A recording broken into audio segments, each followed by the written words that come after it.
Rain hammered against the pavement like bullets, turning the alley behind the university science building into a shallow river. David Wright pulled his worn jacket tighter and cursed himself for forgetting his umbrella again. 50 years old, and he still made the same stupid mistakes. He pushed his cleaning cart faster, eager to get home to his basement apartment and maybe watch some television before sleep claimed him. The night shift suited David fine.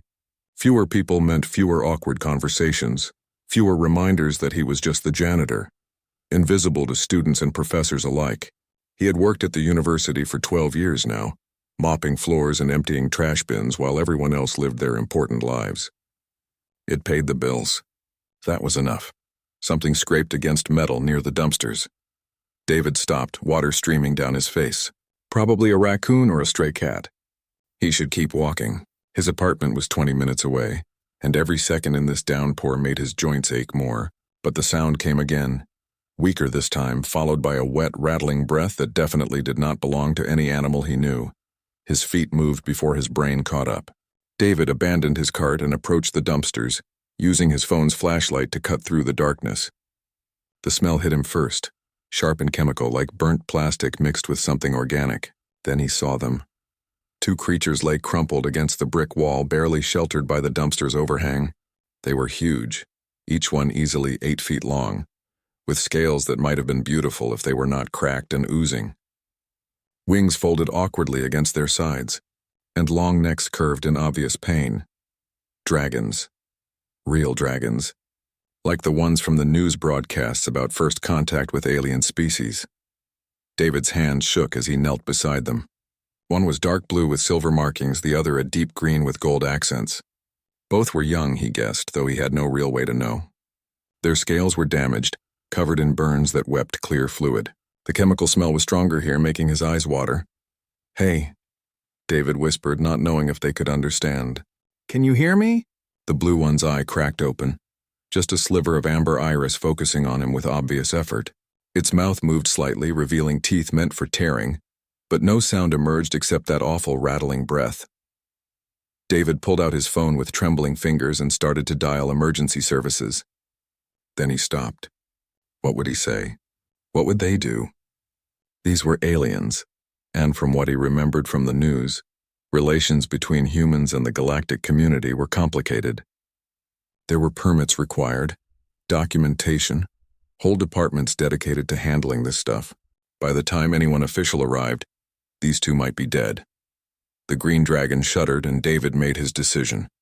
He ran back to his cart and wheeled it over, his mind racing through possibilities. The cart was sturdy, built to carry heavy equipment and supplies. It might work. David grabbed the emergency tarp he kept for covering equipment during fire drills and spread it across the cart's flat bottom section. Then, with strength he did not know he still possessed, he began the careful process of lifting the first dragon. The blue one was lighter than expected, which probably meant bad things about its condition. David grunted as he maneuvered it onto the cart, trying desperately not to cause more damage. The dragon's eye opened again, watching him with what might have been confusion or fear. David met its gaze. "I'm going to help you," he said firmly. "Both of you. Just hold on." Getting the green dragon loaded took longer. It was slightly bigger, and David's back screamed in protest. But finally both creatures lay on his cart, partially covered by the tarp. To any casual observer in this rain and darkness, it might look like he was transporting equipment. David hoped desperately that he would not run into any casual observers. The journey to his apartment was the longest 20 minutes of his life. Every bump made the dragon's whimper, soft sounds that broke his heart. Every passing car made him freeze, certain someone would stop and ask questions he could not answer. But Seattle at 2 in the morning was mostly empty, especially in the rain, and his building's back entrance led directly to the basement units. David's apartment was small and cluttered, filled with the accumulated junk of a life lived alone. He shoved boxes aside and cleared space on the floor, spreading out every towel and blanket he owned. Getting the dragons inside and settled took the last of his energy. He collapsed into his ancient recliner, breathing hard, and stared at the two alien creatures now occupying most of his living space. What had he done? This was insane. Illegal, probably. But looking at their labored breathing and damaged scales, David knew he would make the same choice again. The blue dragon's eye opened once more, fixing on David with surprising clarity. Its mouth moved, and this time sound emerged. A voice weak and rasping, speaking accented but understandable English. "Why?" The dragon struggled for breath. "Why help us?" David leaned forward, his hands gripping the armrests. He thought about his ex-wife, his daughter who had not called in 3 years, his invisible existence in a world that had forgotten he existed. He thought about these 2 young creatures abandoned and dying in the rain. "Because you needed help," David said simply. "That's reason enough." The dragon's eye closed, but something that might have been a smile crossed its reptilian features. David stood up, his mind already cataloging what he had in his cleaning supplies, what chemistry he remembered from his 2 years of college before everything fell apart. He had a long night ahead of him and no idea if anything he did would matter, but he was going to try. David's laptop screen glowed in the darkness, the only light besides the small desk lamp he had positioned to examine the dragons without disturbing them too much. His eyes burned from staring at medical websites and chemical databases, cross-referencing everything he could find about alien biology with basic chemistry principles. 3 hours had passed since he brought them home, and every minute felt like a race against death. The burns covering their scales were not ordinary. David had seen chemical burns before, back when he worked briefly in a lab during his college days. These were different, aggressive, eating away at the tissue beneath the scales like acid. He had carefully scraped a tiny sample from one of the damaged areas and examined it under the cheap microscope he had bought years ago for a hobby he never pursued. The residue was oily, iridescent, and gave off faint fumes that made his head swim even in small amounts. David pulled up image after image of industrial chemicals until finally he found a match. Trichloroethylene mixed with something else, possibly an industrial degreaser that had been banned 15 years ago. Someone had dumped it illegally and these 2 dragons had been caught in it. "Okay," David muttered to himself, pushing up from his desk. "Okay, I can work with this." He gathered supplies from under his sink and from the box of cleaning materials he kept for his job. Baking soda, vinegar, isopropyl alcohol, and several other compounds that seemed useless individually, but together might neutralize the chemical eating away at dragon scales. His hands moved with muscle memory from a life he had left behind, measuring and mixing with precision he had not used in decades. The blue dragon, the one who had spoken earlier, watched him through half-open eyes. David knelt beside it with his homemade solution and soft cloths.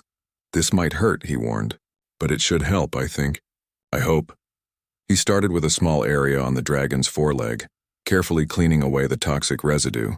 The creature flinched but did not pull away. David worked slowly, methodically, talking as he went because the silence felt too heavy. "I used to want to be a chemist," he said, dipping his cloth in the solution. "Had 2 years of college before my dad got sick. Dropped out to help with bills, figured I would go back later. Then I met Linda, got married, had a daughter. Life just kept happening, you know? Never made it back to school." The green dragon stirred slightly and David moved to check on it. Its breathing seemed slightly better, but the burns on its wings were severe. He began the same careful cleaning process, his fingers gentle despite their rough appearance. "My daughter's name is Rebecca," David continued, not sure why he was sharing this. Maybe because the dragons could not judge him. Maybe because he had not talked to anyone, really talked, in so long. "She's 28 now. Works in Boston doing something with computers. We don't talk much. My fault mostly. After the divorce, I just kind of withdrew. Easier than dealing with everything." The blue dragon made a soft sound, almost like a hum. David glanced over and was startled to see its eyes fully open now, watching him with clear intelligence. "You are different," the dragon said, its voice stronger than before. "From other humans we met." David shrugged, returning to his work. "Just a janitor trying to help. Nothing special. No." The dragon shifted, wincing but managing to raise its head slightly. "You risk yourself. For strangers. For aliens. You're kids, aren't you?" David asked, not really expecting an answer. "I can tell. Something about the way you move, the size. You're young." The green dragon spoke for the first time, its voice lighter, feminine. "We are juveniles. 60 years old." David blinked. "That's young for you?" "We live many centuries," the blue dragon explained. "I am Solon, this is Kira. We're part of cultural exchange program, learning about Earth, meeting humans. Well, what happened?" David asked, though he could guess. Kira's eyes darkened. "There are humans who do not want us here. They waited until we were alone, attacked with projectile weapons. We flew away, injured, tried to find help. But more attackers, they had the chemical in containers. Threw it on us. We fell from sky, crawled to hiding place. Thought we would die there. Rage burned in David's chest, hot and unexpected. He had spent so long feeling nothing that the intensity startled him. These kids had come to Earth wanting to learn, to build bridges, and his own species had tried to kill them for it. "I'm sorry," he said quietly. "I'm sorry that happened to you." Solon tilted his head. "Why do you apologize?" "You did not attack us because someone should," David replied. "Because it was wrong and you deserved better." He worked through the night, cleaning every burn, applying his makeshift neutralizing solution, and covering the worst areas with antibiotic ointment meant for humans, but hopefully safe enough for dragons. As dawn light began creeping through his small window, both dragons were breathing easier. Their scales had stopped oozing, and some of the angry redness had faded. David slumped in his chair, exhausted beyond measure. His back ached, his hands cramped, and he was supposed to be at work in 4 hours. He would have to call in sick, something he never did. But he could not leave them alone, not yet.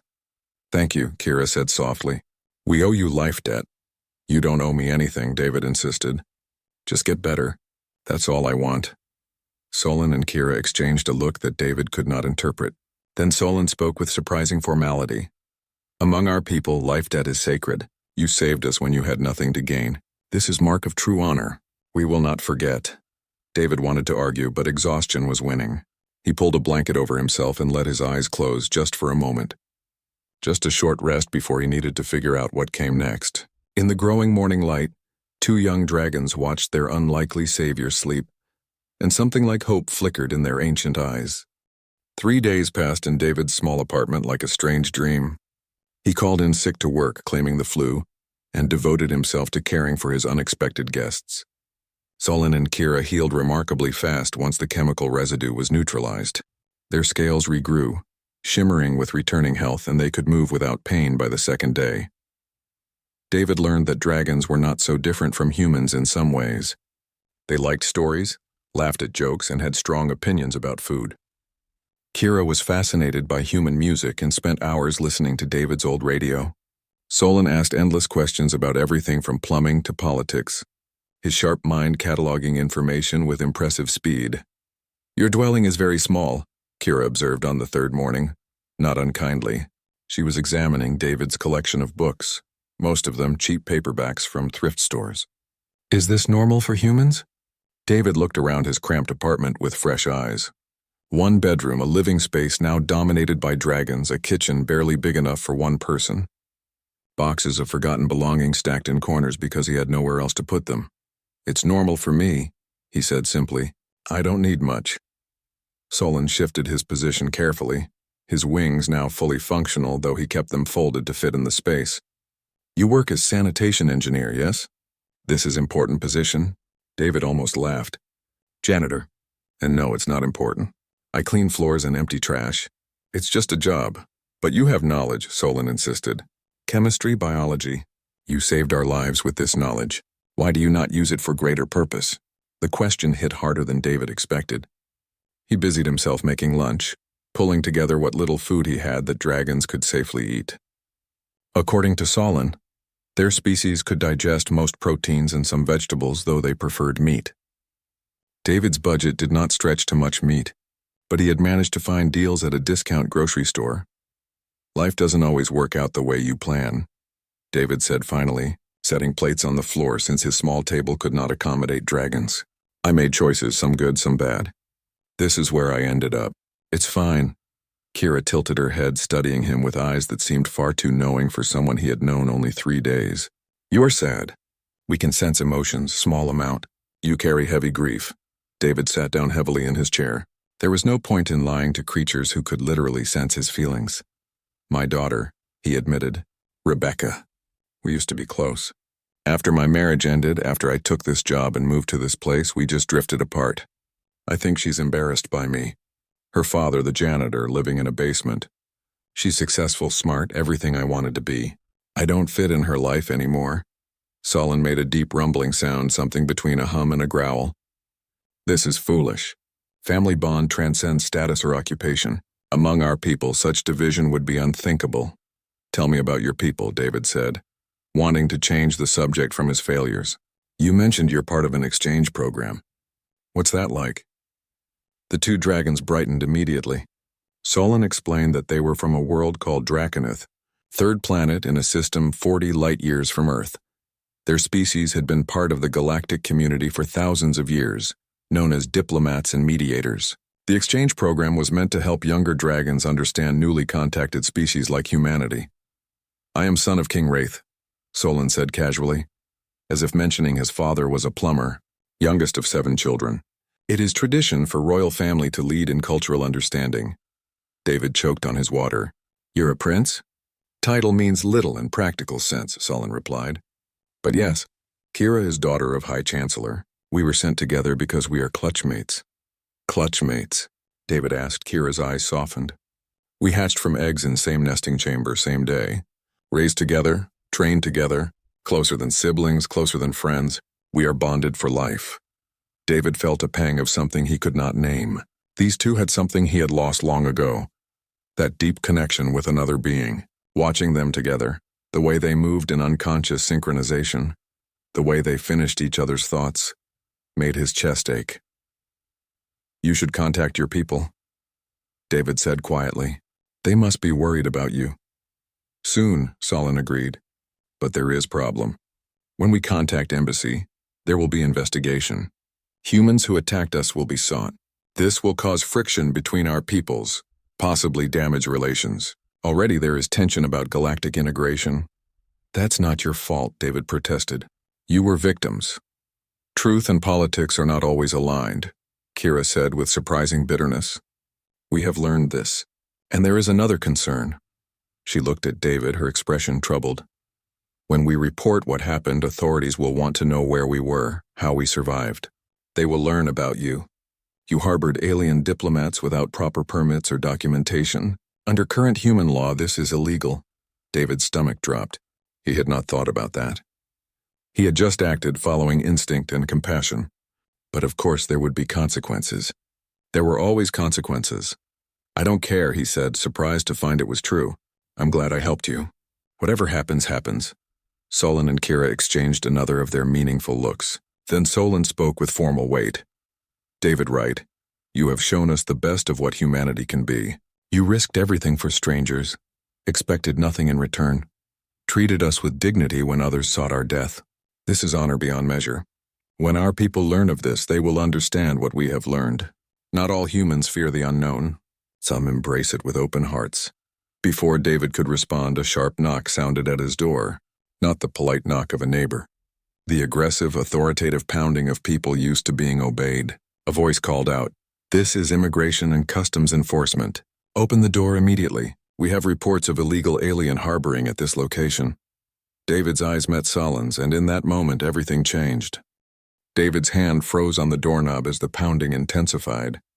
Behind him, Solon and Kira moved with surprising speed despite their size, positioning themselves between David and the door. Their wings spread slightly, a protective stance that would have been impressive if it were not so heartbreaking. They were still recovering, still young, and they were preparing to defend him. "No," David said firmly, turning to face them. "You don't fight them. These are government agents. Fighting will only make everything worse. They will arrest you," Kira hissed, her eyes flashing with anger. "Punish you for saving our lives. This is injustice, maybe," David agreed. "But it's how things work. Just tell them the truth. That's all we can do." The door shuddered under another series of blows, and a woman's voice shouted through the wood. "We're coming in. Step away from the door." David opened it before they could break it down. 6 agents in tactical gear rushed in, weapons drawn but lowered when they saw David's raised hands. A woman in a dark suit followed them, her face stern and professional. She surveyed the cramped apartment with sharp eyes, taking in the 2 dragons, the makeshift medical supplies scattered across surfaces, and David standing calmly in the middle of it all. "David Wright?" she asked. "That's me. I'm Agent Patricia Morris, ICE Interspecies Division. You're aware that harboring unregistered alien visitors is a federal offense?" "I'm aware now," David said quietly. Before Agent Morris could respond, Solon stepped forward, his full height making the agent's hands twitch toward their weapons. He spoke with authority that transformed him from injured youth to diplomatic representative. I am Solon, son of King Wraith of Draconith, and this is Kira, daughter of High Chancellor Mora. We are registered cultural exchange participants who were victims of attempted murder by human extremists. This human male, David Wright, saved our lives when we were dying. He committed no crime. He performed an act of mercy. The agents exchanged uncertain glances. Agent Morris pulled out a tablet and began scrolling rapidly through information. Her expression shifted from stern to concerned. You're the two missing diplomats, she said. The Draconid embassy has been searching for 3 days. They've filed formal complaints, threatened sanctions. Do you have any idea the political nightmare your disappearance caused? We were dying, Kira said coldly. Political considerations seemed less important than survival. Agent Morris looked at David again, reassessing. You rescued them? Found them behind dumpsters at the university, David explained. They were covered in chemical burns, barely conscious. I brought them here and did what I could. Why didn't you report this immediately? David gestured at his tiny apartment, his worn clothes, his clearly limited resources. Who would have believed me? And by the time I got them stable, I figured moving them again might do more harm than good. One of the agents stepped forward, a younger man who looked uncomfortable with his weapon. Sir, the chemicals they described, we found the dump site. Industrial waste, illegal disposal. Someone tried to cover it up, but we traced it. If you hadn't helped them, they would have died from toxic exposure. Agent Morris studied David for a long moment. He could see her calculating, weighing options, considering consequences. Finally, she holstered her sidearm and gestured for her team to lower their weapons. We need all of you to come to our facility for statements and medical evaluation, she said. Mr. Wright, you're not under arrest at this time, but we do need to sort this situation out. The facility turned out to be a converted office building downtown, now serving as the headquarters for dealing with interspecies incidents. David, Solon, and Kira were separated for questioning. Hours passed in a bland interrogation room, while David repeated his story to multiple agents, lawyers, and eventually to representatives from the Draconid embassy. The embassy representatives were older dragons, their scales bearing the patterns of age and experience. They listened to David's account with increasing intensity, asking detailed questions about the attack, the chemicals used, and his treatment methods. When he finished, the lead representative, an ancient female named Vessa, sat back in her chair designed to accommodate dragon physiology. You understand chemistry, she stated, yet you work as sanitation engineer? Janitor, David corrected tiredly. I clean buildings. The chemistry was a long time ago. Different life.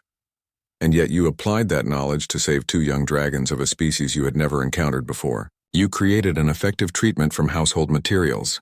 This is remarkable, David shrugged. Just did what I could with what I had. Vessa made a deep thrumming sound. Humans are fascinating. Such capacity for both great cruelty and great compassion. You embody the latter. Through the window, David could see news vans gathering outside. His story had leaked somehow, and now cameras crowded the streets. Agent Morris entered the room with her tablet, showing him news headlines already spreading across the internet. Janitor saves alien diplomats. Local man risks. Everything for dying dragons. Modern hero hides in plain sight. David felt sick looking at them. He did not want this attention, this scrutiny. He just wanted to go home, back to his quiet, invisible life. The district attorney has decided not to press charges, Agent Morris announced. Given the circumstances and the testimony from both dragons, they've determined you acted in good faith to preserve life. However, there will be restrictions. You'll need to attend several briefings on proper protocol for interspecies contact, and you're prohibited from discussing classified aspects of the case. Can I go home? David asked. Soon. The dragons have requested to stay with you until their families arrive. Agent Morris's expression softened slightly. They refused to leave without you, called you their savior, said you're under their protection now. I've never seen young dragons so adamant about anything. David felt something warm and painful in his chest. These kids, these alien beings from a world 40 light years away, considered him worth protecting. After years of feeling worthless, invisible, forgotten, 2 dragons had seen value in him. Outside the facility, a massive ship appeared in the sky above Seattle, its presence announced by gasps and shouts from the gathered crowd. Agent Morris's comm device erupted with urgent chatter. She listened, her face going pale. "The Dragon King," she said, staring at David. "King Wraith himself is coming to Earth. He demands to meet you personally." 7 days after pulling 2 dying dragons from behind a dumpster, David Wright stood in a hastily converted convention center wearing his only suit, which smelled faintly of mothballs and hung loose on his frame. Around him, chaos reigned as government officials, diplomats from a dozen species and security personnel rushed to prepare for the Dragon King's arrival. Television crews from every major network had set up positions, their cameras aimed at the massive stage constructed in the center of the space. David wanted to run. Every instinct screamed at him to leave before this got worse, before he embarrassed himself in front of the entire world. But Solon and Kira flanked him like honor guards, their presence both comforting and terrifying. "You must not bow unless he bows first," Solon instructed for the 10th time. "And do not look away from his eyes. It is sign of disrespect among our people." "Keep your hands visible," Kira added. "Hidden hands suggest deception or threat." David nodded, his mouth too dry to speak. His daughter had called that morning, the first time in 3 years. She had seen the news, wanted to know if he was okay, if any of this was real. Her voice had carried so many emotions, David could not identify them all. They had talked for 15 minutes before she had to go, but she promised to call again. That small connection felt more valuable than anything else happening today. "He is landing," Vesa announced, appearing beside David. The elderly dragon wore formal diplomatic regalia, metallic bands around her neck and forearms engraved with symbols David could not read. "Remember, King Wraith has ruled for over 2,000 years. He has seen empires rise and fall. Do not let his age frighten you. He is here because you saved his youngest child." "Comforting," David muttered. The crowd quieted as enormous doors at the far end of the convention center opened. Light poured in from outside, silhouetting a figure that made David's heart stop. King Wraith was massive, easily 3 times the size of Solon and Kira, his scales a deep crimson shot through with veins of gold. Ancient scars marked his hide, testaments to battles fought long before humans reached the stars. His wings, partially folded, still spanned wide enough to cast shadows over dozens of people. Power radiated from the Dragon King like heat from a furnace. David felt it in his bones, an instinctive recognition that this was a being who commanded respect across galaxies. Wraith moved through the convention center with deliberate grace, his enormous clawed feet somehow silent on the polished floor. Behind him came an entourage of dragon nobles and guards, each impressive in their own right but diminished by their king's presence. The crowd parted automatically. Humans and aliens alike stepped back, giving the Dragon King a wide path directly toward the stage where David stood frozen. Every camera in the building tracked Wraith's movement.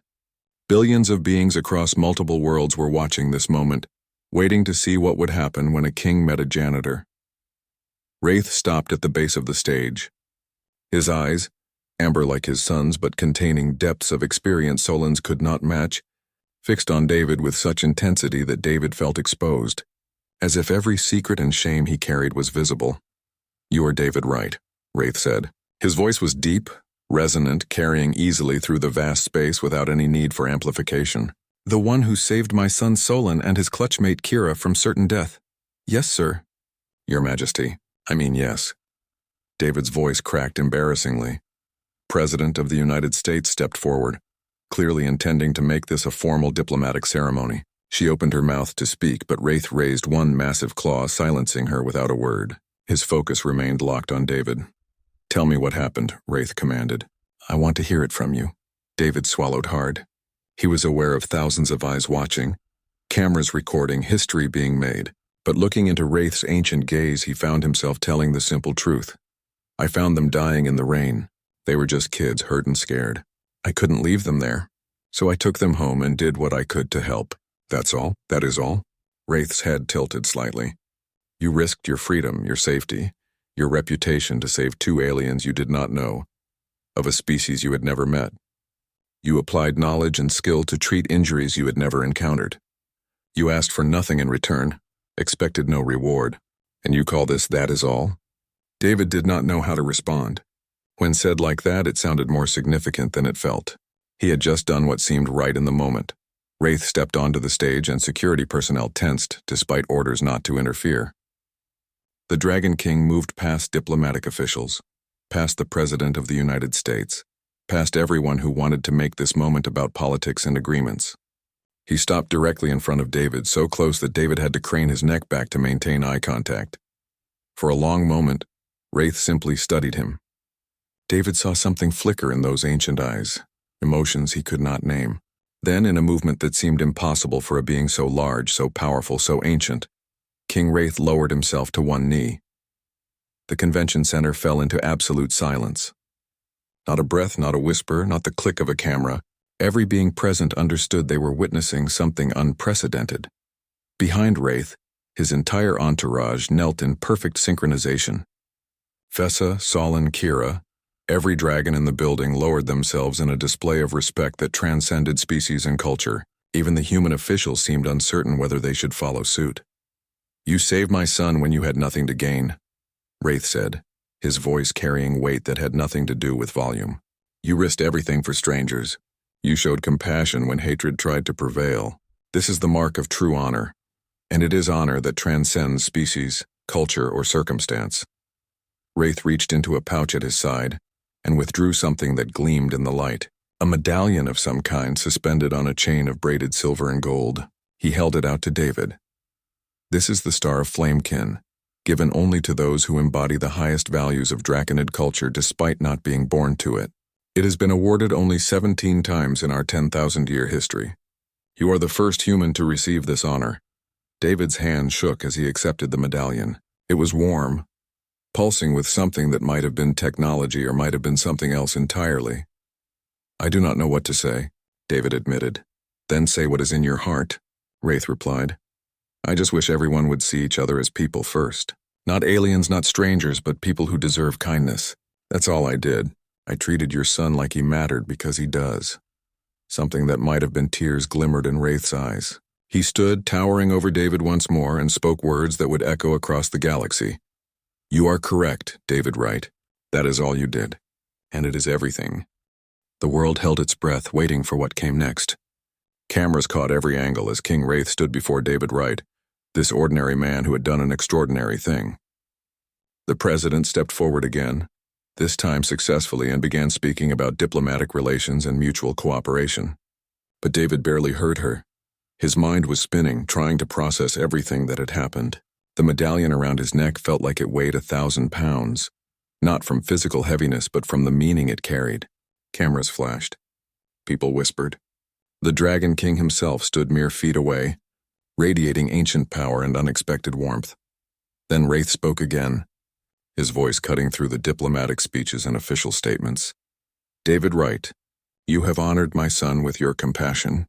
Custom demands that I offer you compensation worthy of this deed. Name what you desire, and if it is within my considerable power, you shall have it."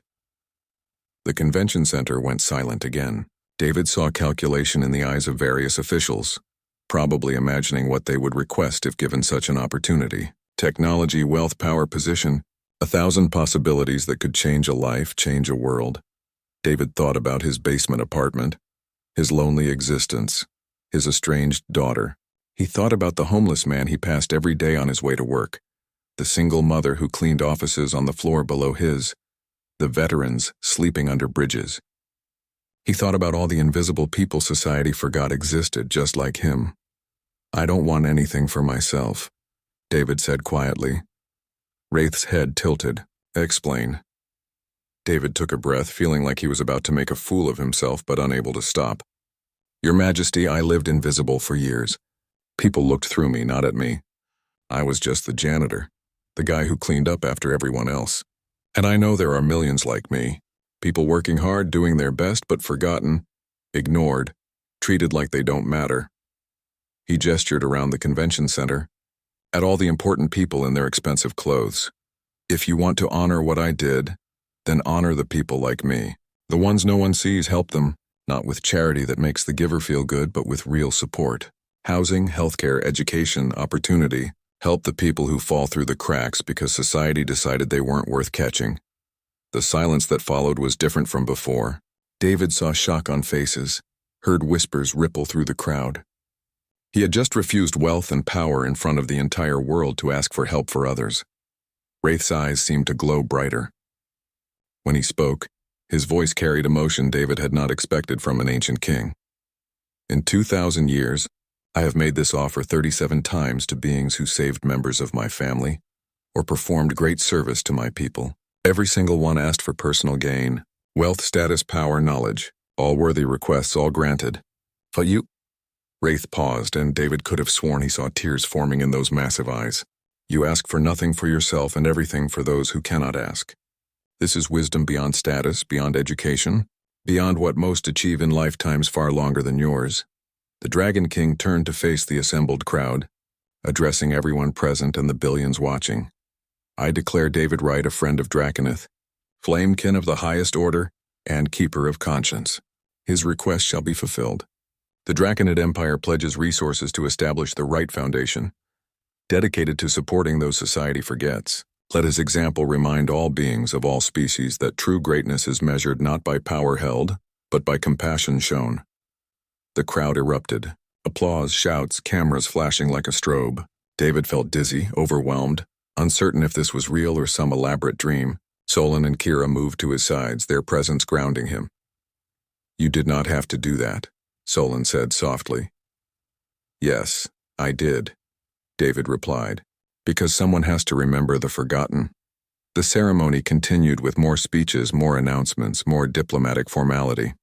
Plans were made, agreements signed, foundations laid for cooperation between species, but David barely participated, feeling detached from all of it. Finally, hours later, he was allowed to leave. Solon and Kira insisted on accompanying him home, along with a security detail that David tried unsuccessfully to refuse. His basement apartment looked even smaller with 2 dragons and 4 security guards crammed into it, but somehow it felt more like home than it had in years. What happens now? David asked, collapsing into his ancient recliner. Now everything changes, Kira said simply. You are famous across multiple worlds. The Wright Foundation will help millions. Your story will inspire others to show compassion. I just want to go back to normal. Normal is no longer possible, Solon said, not unkindly. But perhaps you can find a new normal. One where you are no longer invisible. David's phone rang. Rebecca, calling for the 2nd time in one day. He answered, and his daughter's voice came through thick with emotion. Dad, I watched everything. I saw what you did, what you said. I'm so proud of you. And I'm sorry. I'm sorry I let so much time pass. Sorry I was embarrassed. Sorry I didn't see what was right in front of me. Can we start over? David closed his eyes. Feeling tears, he thought he had forgotten how to cry. I'd like that. They talked for an hour, making plans to meet to rebuild what they had lost. When the call ended, David sat in silence, 2 young dragons watching him with gentle eyes. Thank you, he said to them. We should thank you, Kira protested. No, I mean it. You gave me my life back. Not the ceremony, not the honor, not the foundation. You saw me when I was invisible. That's the real gift. 6 months passed. The Wright Foundation became a reality, employing thousands and helping millions. David worked part-time at the new Draconid Human Cultural Center, still doing maintenance because it turned out he genuinely enjoyed the work. But now people knew his name, greeted him with respect, asked about his day. On a quiet Tuesday afternoon, David was mopping floors in the Cultural Center's main hall when he heard crying. A small alien child, species he did not recognize, stood lost and frightened near the entrance. Security was nowhere in sight, and the child's translator device was malfunctioning. David set down his mop, walked over, and knelt to the child's eye level. Using simple gestures and the warmest smile he could manage, he calmed the child down. It took 15 minutes to find the parents, who thanked him profusely and offered a reward. No need, David said. Just help someone else when you can. That's all the payment I want.